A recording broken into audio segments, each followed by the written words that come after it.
जय जय राम कृष्ण हरि। गीता प्रेमी जनों ने जय जय राम कृष्ण हरि। गोपाल गोविंद नारायण।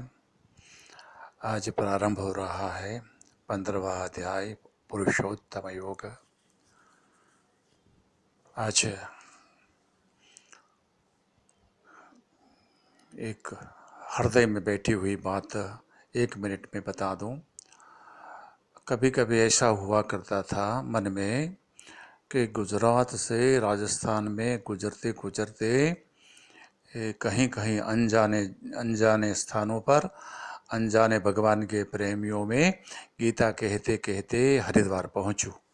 ऐसा कभी कभी होता रहता था। अब तो बहुत शांत हो गया मन, शरीर में वो ऊर्जा भी नहीं रही। हाँ, लेकिन ये जो है ना, भगवान ने अनजाने लोग मेरे लिए भेज दिए।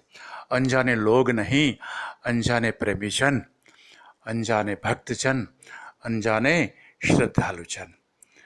विशेष भाव उत्पन्न होता है जब अनजानों में भजन भक्ति प्रकट होती है ना, तो बहुत विशेष भाव आता है। ऐसा मेरा अनुभव तो, मेरे मन में ऐसी एक लंबी लंबी लंबी आशा पैदा हो गई थी कि गुजरात से राजस्थान बड़ा प्यारा भक्ति का प्रदेश। हाँ, करते गुजरते गुजरते थोड़ा हरियाणा का, वो भी लोग बड़े प्यारे, मीठे और सरल भोले। हाँ, करके करके उत्तराखंड पहुँचूँ। तो ये सब भांति भांति यहाँ अब एक उत्तराखंड में से यहाँ बहन अनसुया जी है, वह तो दमयंती बहन, हाँ दमयंती बहन जी, हाँ सुन रही होगी, नहीं तो सुनेगी। हाँ, और भी हमारे परिवारजन ने कहा था हिंदी में या तो इंग्लिश में या तो इंग्लिश में इंग्लिश में चलेगा। हाँ, बीच बीच में इंग्लिश का सहारा लेना पड़ेगा। कहीं शब्द नहीं मिलेंगे तो हिंदी और संस्कृत हमारी भाषा देव माता तो ही है। और ऐसा करके हम आगे जाएंगे, आगे चलेंगे। गोपाल कृष्ण। श्री भगवान उवाच। ओम श्री परमात्मने नमः। श्री भगवान उवाच। ऊर्ध्वमूलमदः शाखम् अश्वत्थं प्राहुरव्ययं छन्दांसि यस्य पर्णानि यस्तं वेद स वेदवित्।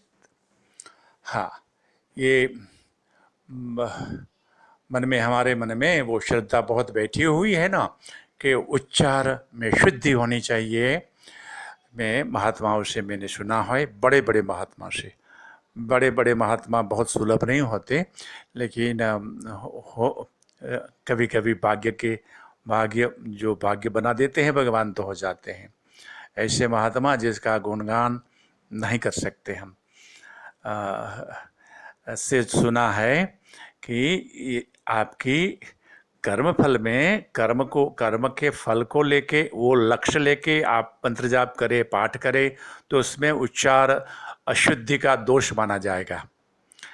आपके मन में फल नहीं है, केवल भगवान का भाव, भक्ति का भाव है, और बस भक्ति भाव में ही समय निर्गमन करने का ही एक लक्ष्य है, तो उच्चार सिद्धि का कोई शुद्धि अशुद्धि का कोई भेद नहीं है।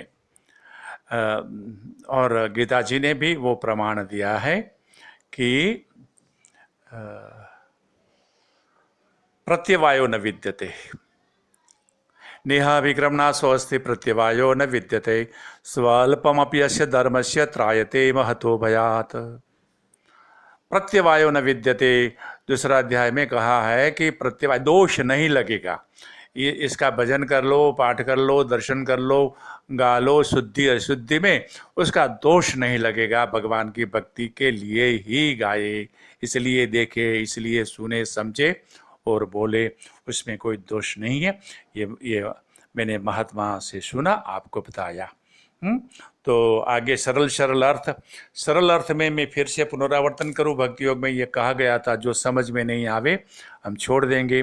भक्ति योग सरल था, बहुत सरल था। अब कहीं कहीं नहीं, कहीं कहीं सारी जगह ये समझ में नहीं आएगा तो कहेंगे कि हम उसको नहीं समझते हैं, चलो हम आगे चले, वो हमारे लिए नहीं है। हाँ, आगे भगवान ने बहुत कुछ कहा है हमारे लिए। इनमें से कोई स्वल्पमपि अस्य धर्मस्य, थोड़ा भी, दूसरा अध्याय में कहा भगवान ने, स्वल्पमपि अस्य धर्मस्य, थोड़ा भी ये धर्म का पालन आपको महान भय से, संकट से उगार लेगा आपका। हाँ, ऐसा कहा भगवान ने। तो पहले पहले इसमें ही क्या है समझ में नहीं आवे तो सरल सरल अच्छी बात है। ऊर्ध्व मूलम, भगवान ऊपर है, वो बीज रूप है, मूल ऊपर है, अधः शाखा, संसार का वृक्ष जो है। अच्छा, संसार का वृक्ष अश्वत्थ, एक पेड़ जो है हमारा अश्वत्थ, उसके साथ उसका कंपैरिजन कर दिया, उसके साथ होती कल्पना कर दी कि ये संसार ऐसा वृक्ष है जिसका मूल ऊपर है। भगवान अदृश्य है, मूल कहाँ है? अदृश्य है। मूल अदृश्य में से उत्पन्न होता है, ऊर्ध्व मूलम। पर शाखा, ये वो पेड़ के जो शाखा और जो उसके निकलता है थर्ड, वो सब वो ट्रंक थर्ड, और फिर शाखाएं, ब्रांचेस, वो सब संसार है। वो ये संसार अव्ययी है, वो संसार अव्ययी है, ऐसा विद्वान कहते हैं। छंदांसी यस्य पर्णानि, और वेद विज्ञान, ये सब वेद और विज्ञान को अलग नहीं करेंगे। जो अखंड का ही भाग है, खंड नहीं है, परमात्मा का ही ये सब संसार है। प्राचीन अर्वाचीन ये सब एकाकार हैं, प्राचीन वेद और अर्वाचीन विज्ञान सब एकाकार, ये उसके पर्ण है। वो पर्ण नहीं होते तो जो वृक्ष है वो मर जाएगा। वृक्ष बिना पर्ण नहीं, उसका जीवन नहीं है।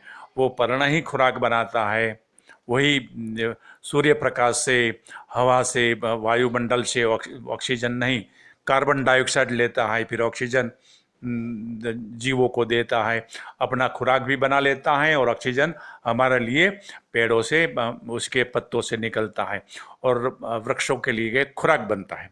तो बिना पर्ण, बिना पान पत्ते वृक्ष नहीं हो सकते। यदि कोई उसको निकाल दे तो वृक्ष बड़ा दुखी हो जाएगा, शायद मर भी जाएगा। हाँ, वो पर्ण बिना। इसको ऐसा जो जानता है वो वेदों का जानकार है।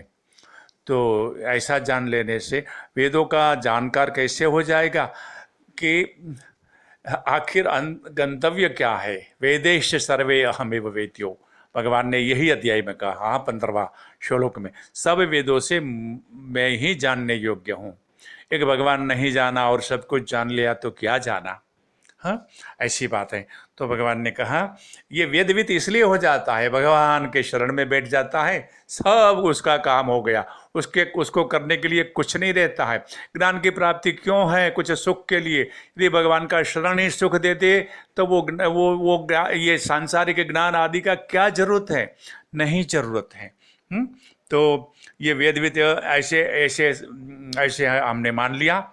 और दूसरा श्लोक है, अदर्श ऊर्ध्वम प्रसूता तस्य शाखा गुण प्रवृत्ता विषय प्रवाला अदर्श मूलानि अनुसंततानि कर्मानुबंधेनि मनुष्य लोके।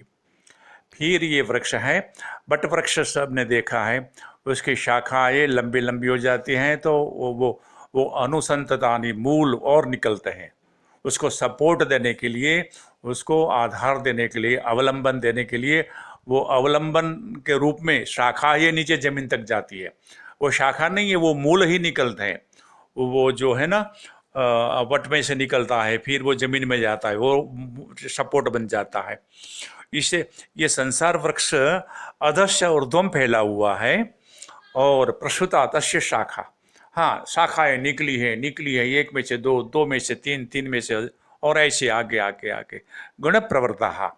और गुण जो है ना, सुख भोग आदि, ये रजस गुण है, और ये विद्या ज्ञान, हाँ, वो सब सुख, वो सात्विक है। और तामसिक, हाँ, किसी का लूटो मारो, ये करो, ले लो, ये खाओ पियो, वो सब जो है ना, ये गुण से प्रवर्धमान होता है ये संसार। और विषय प्रवाला, ये याद कीजिए, पहले 2G आया, सेकंड जनरेशन, फिर 3G आया, थर्ड जनरेशन टेक्नोलॉजी। 4G आया, कोई विषय प्रवाला, एक में से दूसरा। कोम्पल कोम्पल निकलती है ना, कोम्पल निकलती है ऐसे, डाली बनने के पहले वो कोम्पल निकलती है, उसको प्रवाल कहते हैं। विषय में से ये प्रवाल से विषय संसार, ये प्रवाल से शाखा बनती है, शाखा फिर से अनुसंधता नहीं, वो जो है ना मूल निकलते हैं, वो मूल शाखा, शाखा मूल ऐसे बढ़ता जाता है संसार जो है ना। अदर्श मूलानी अनुसंततानी, हाँ, ऊपर नीचे मूल अनुसंततानी, हाँ, लगे रहते हैं, शाखा में शाखा, मूल में मूल, ऊपर नीचे, हाँ, निकलता रहता है।